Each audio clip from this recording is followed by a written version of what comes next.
Hello বন্ধুরা, আমি হলাম হাওড়া বিবেকানন্দ ইনস্টিটিউটের ছেলে। এটা হলো একটা অটোমোবাইলের প্রজেক্ট। আমাদের অটোমোবাইলের প্রজেক্টটা আমি বানিয়েছি ফ্রিজ।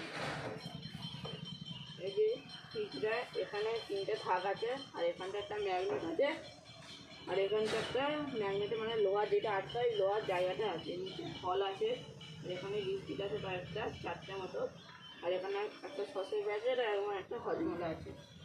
মানে এখানে দেখতে পাচ্ছেন এখানে একটা লাইট জ্বলছে, দেখতে পাচ্ছেন এখানে একটা লাইট জ্বলছে। এই যে লাইটটা দেখতেই পাচ্ছেন বন্ধুরা, এই যে লাইট, আর এই এখানটা করে লাইট আছে, আর আমাদের এই নিচটায় তার আছে, আর এখানে ফল আছে। এখানে হ্যান্ডেল, তারপরে এর ওপরে ব্লু কাগজে মেরে দিয়ে ফ্রিজ হয়ে গেছে। আর এর পেছনে আছে সুইচ। যে বন্ধুরা এখানটা আছে সুইচ, এই জায়গাটা করে এটা লাইট অন হয় আর অফ হয়।